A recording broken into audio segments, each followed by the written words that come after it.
Halo semuanya, selamat datang di Makotalk bersama saya Rehan Maditra. Sudah sekitar 50 tahun semenjak internet pertama kali dikembangkan. Dan dalam waktu yang relatif singkat di timeline manusia, sekarang internet menjadi salah satu alat terpenting dalam keseharian kita. Pekerjaan, pendidikan, bahkan pola hidup kita banyak dipengaruhi oleh akses kita ke internet. Dengan adanya beragam website dan aplikasi yang menyajikan informasi yang tak ada habisnya, serta daya konektivitas kita sekarang yang belum pernah dirasakan oleh generasi-generasi sebelumnya, apakah kita saat ini lebih dekat satu sama lain? Atau malah sebaliknya?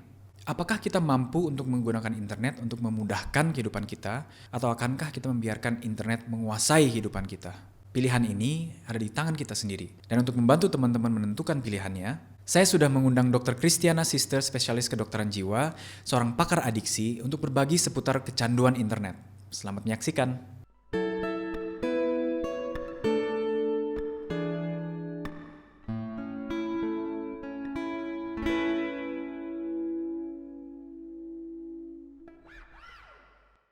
Halo teman-teman, saya Christiana Sister, psikiater dan staf pengajar dari FKUI RSCM.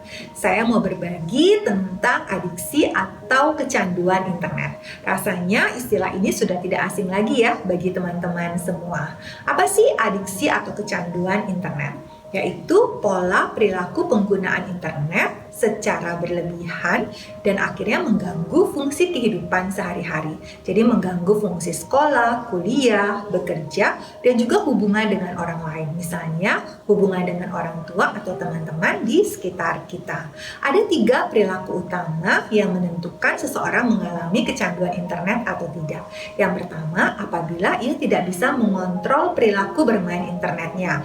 Misalnya bermain games online ketika di dalam kelas atau ketika sedang bekerja dan tidak bisa mengontrol perilaku tersebut. Yang kedua, apabila orang tersebut memprioritaskan perilaku bermain internetnya di atas aktivitas lainnya. Dan yang ketiga, walaupun sudah ada dampak negatif, misalnya tidak naik kelas, penurunan prestasi, terganggu pekerjaannya, atau kemudian terjadi konflik dengan anggota keluarga lain, ia tetap melakukan perilaku bermain internetnya. Jadi dia tetap bermain games online atau media sosial secara berlebihan. Jadi itu adalah 3 perilaku utama untuk menentukan seseorang mengalami kecanduan internet atau tidak. Bagaimana dengan jenis kecanduan internet? Ada banyak, tapi yang populer ada 2, yaitu kecanduan games online dan media sosial atau medsos. Dan ternyata teman-teman, pada tahun 2018 WHO sudah memasukkan kecanduan games online sebagai salah satu klasifikasi gangguan jiwa. Bagaimana dengan di Indonesia?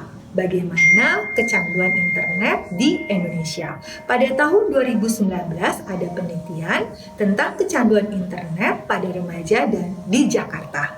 Dan ternyata angka prevalensinya cukup tinggi, yaitu 31,4%. Dan jenis kecanduan internet tertinggi adalah kecanduan games online dan media sosial. Pada penelitian tersebut juga didapatkan 7 dari 10 remaja perempuan cenderung bermain media sosial dan 9 dari 10 remaja laki-laki bermain games online. Nah, teman-teman, ternyata kita perlu waspada juga ya terhadap kecanduan internet ini karena masalahnya cukup tinggi di Indonesia. Pertanyaan lain adalah, kenapa sih seseorang mengalami kecanduan games online? Yang pertama, pada saat bermain games online, ternyata kita terhubung dengan orang lain. Ada konektivitas dan relasi dengan orang lain. Misalnya dengan anggota timnya atau dengan lawannya. Dan ternyata konektivitas dan relasi dengan orang lain menjadi kebutuhan dasar dari manusia. Dan yang kedua, ketika bermain games online, kita bisa membentuk avatar sesuai dengan yang apa kita harapkan. Jadi kita bisa membentuk figur ideal sesuai harapan kita. Dan hal ini bisa menimbulkan rasa senang atau rasa puas. Dan kemudian kita mengulang kembali perilaku tersebut. Bagaimana dengan kecanduan medsos? Nah, Ketika kita posting sesuatu di medsos dan disukai oleh banyak orang, maka akan menimbulkan rasa senang dan rasa puas. Ada zat kimia di dalam otak kita yang namanya dopamin meningkat dengan berlebihan, sehingga rasa senang dan rasa puas itu juga dalam taraf yang berlebihan. Kemudian kita mengulang kembali perilaku tersebut sampai tidak bisa dikontrol. Kita berbicara tentang kecanduan internet, tentu kita juga ingin tahu dampak dari kecanduan internet tersebut. Ternyata teman-teman, dampak dari kecanduan internet serius. Salah satunya adalah mengganggu fungsi dari area otak kita. Ada 2 area otak yang terganggu fungsinya. Yang pertama adalah area lateral prefrontal cortex dan lateral parietal. Kedua area otak ini sangat penting untuk kita karena kedua area otak tersebut mengatur berbagai fungsi intelektual kita. Jadi, membantu kita dalam berpikir dengan baik, membantu kita untuk bisa konsentrasi dengan baik, dan merencanakan sesuatu dengan sistematik. Kedua area tersebut juga berguna agar kita bisa melakukan refleksi diri terhadap perilaku yang sudah kita lakukan. Apakah perilaku itu sifatnya baik atau buruk. Jadi, kalau kedua area otak itu terganggu, maka yang terjadi adalah adanya gangguan proses berpikir dan tentu mengganggu intelektualitas kita. Nah, ternyata sangat serius ya teman-teman ya dampak dari kecanduan internet ini. Sehingga pencegahan tentu lebih baik. Nah, saya punya tips untuk mencegah kecanduan internet. Yang pertama adalah matikan notifikasi. Kenapa?